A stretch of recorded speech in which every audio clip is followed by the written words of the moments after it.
morning, everyone. As we Good morning. conclude this week, we have a wonderful opportunity to engage two of our colleagues who can talk about important work taking place at CANDLES, our Center for New Designs in Learning and Scholarship, on inclusive pedagogy. And we're joined by Joselyn Schultz-Lewis and Michelle Ohnona. And Joselyn is our Senior Associate Director for Inclusive Teaching and Learning Initiatives, and Michelle is Assistant Director for Diversity and Inclusion Initiatives and is a faculty member in our Gender and Women's Studies program in the college. So Michelle and Joselyn, it's wonderful to be with you, and thank you for joining us today. Could I ask you both to begin by sharing a word about your background and the expertise you bring in your work to support more inclusive classroom environments? And Michelle, can we start with you, and then we'll go to Joselyn. Sure, thanks. Thank you so much for having us. So as you mentioned, my time with Georgetown began in my role as a faculty member in the Women's and Gender Studies program. But I had a somewhat unusual academic trajectory in the sense that I took a pause between my master's degree and my PhD and worked as a community organizer for several years in my home community. And so in addition to that work, I also spent a lot of time supporting the work of community organizations, oftentimes working with youth. So certainly the focus on young adults has been a passion of mine, but really working with people at the intersection of education and social justice has really been at the core of my path. And so I really feel very lucky to be in a space where I can bring those different spheres to bear in my work. Thank you. Thank you very much. Joselyn? Yes, thanks for the opportunity to be in conversation with you and with Michelle today. To answer your question, one of the reasons I feel so fortunate to be working at Georgetown is that this area of inclusive teaching and learning is such a direct connection to many of my passions and experiences. And as I think is the case with many of us, the path to this work has not always been a direct one with a particularly clear through line. So I'm drawing from academic work in interreligious studies and international relations, as well as experience and work in international and multicultural education, especially around language acquisition in children and facilitating language learning for diverse populations in the K-12 classroom. And since moving to higher ed, I've had wonderful opportunities to develop in areas of intergroup dialogue and other facilitation spaces that have really supported me for this work today too. And Joselyn, could you describe for us what inclusive pedagogy is? What does it mean to bring inclusive pedagogy into the classroom? Sure.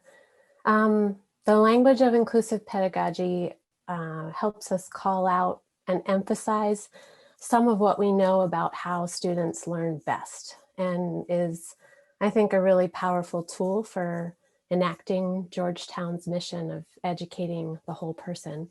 Inclusive teaching means designing the learning environment.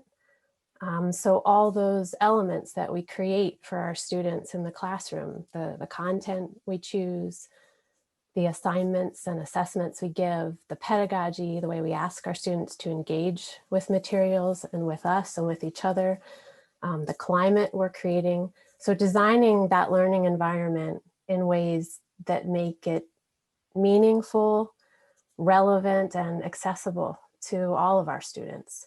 And in the classroom, that means cultivating academic belonging for our students, their sense of connection to and ability to see themselves in the discipline or the profession, in a course, in a community of scholars.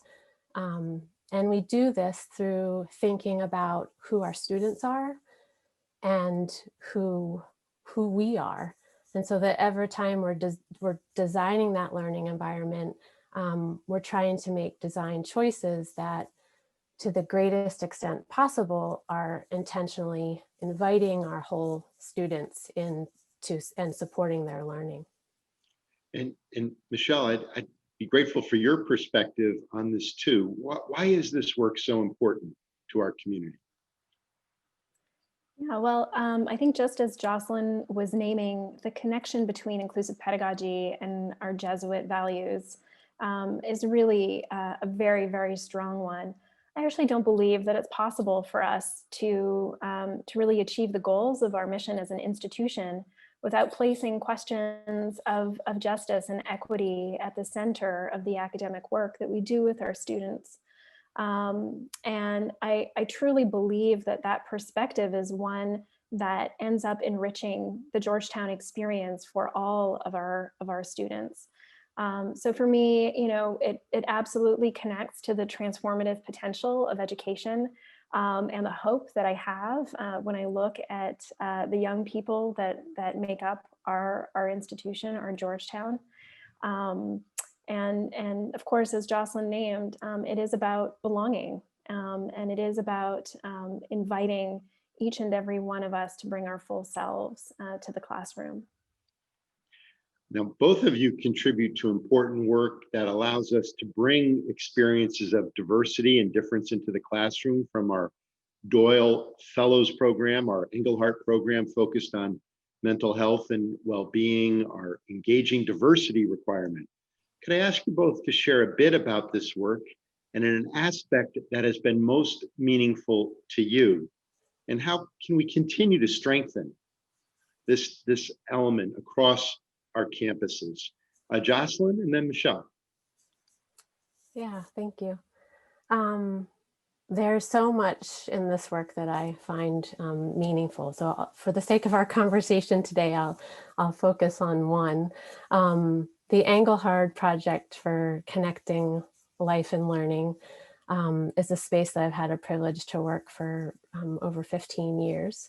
And it's a really powerful example, I think, of the way Georgetown builds in inclusive pedagogical practices, leans in and lives out our values like pure personalis and educating the whole person.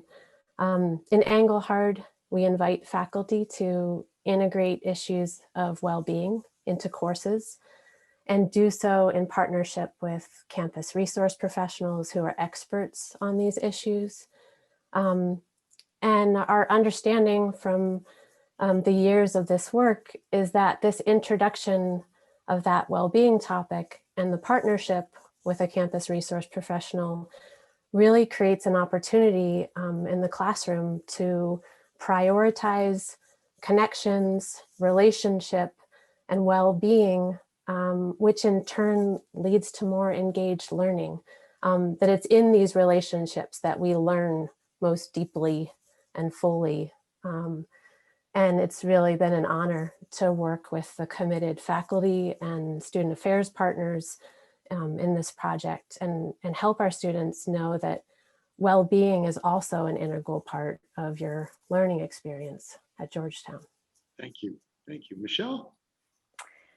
Sure. Well, I have the great privilege of working very closely on the Doyle Faculty Fellowship Program, which is a program that invites faculty to be in community with one another over the course of several months, over two academic semesters, and really engage deeply in questions of both pedagogy and content as it relates to questions of justice and equity and difference. And I really think for me, the big takeaway in that work is that teaching, as with so many things, is really enhanced by having a community.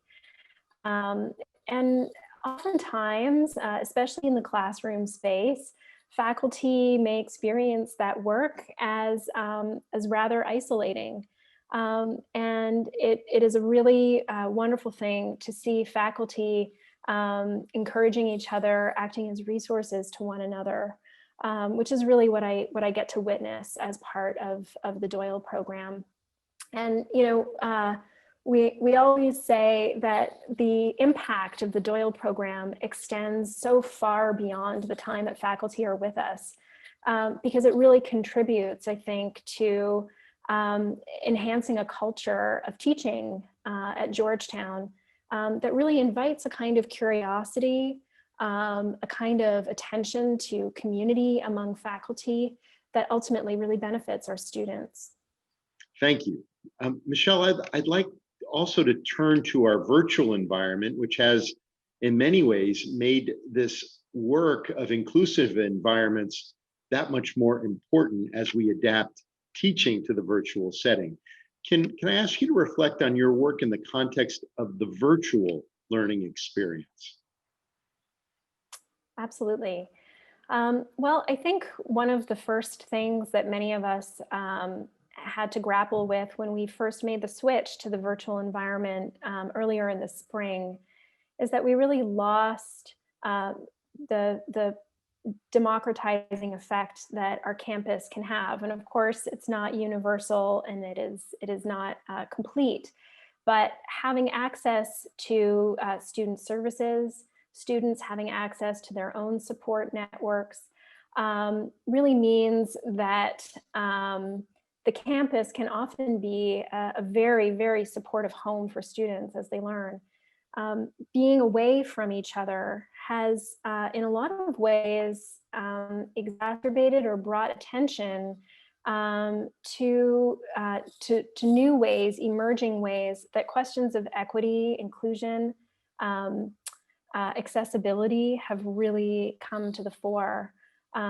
Thankfully, we have such dedicated faculty who really spent innumerable hours this summer with us at Candles in the context of our course design institutes, preparing to really meet this challenge, to deliver the most accessible and engaging courses possible to our students.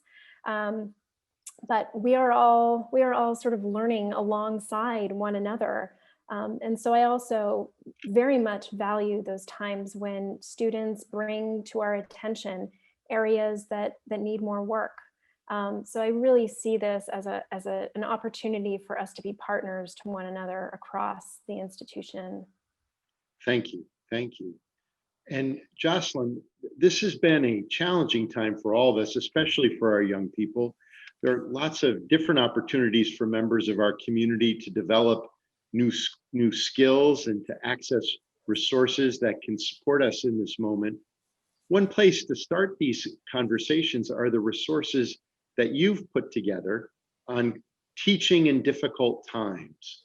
Can you talk a little bit about the resources that you've developed for teaching in difficult times? Yeah, as Michelle was just saying, this is a very challenging time, and we know we and our students are managing so much, and we also might not know what different people perceive as difficult and sort of what the needs are there. But we have put some resources together on the Candles website and that we hope might provide some support for the design of classroom spaces as hopefully stabilizing spaces for ourselves and our students, as well as support of ways to intentionally acknowledge these many difficult moments we're navigating as a society, and for working with them when they come up on their own, even when perhaps we have not designed them into a given class day. So there are ideas there and resources for creating guidelines for engagement, for building classroom communities that can support these difficult conversations and times, ideas around skill building for things like, for example, active listening and working to understand across difference, ways we might work to mitigate some of the anxiety and isolation.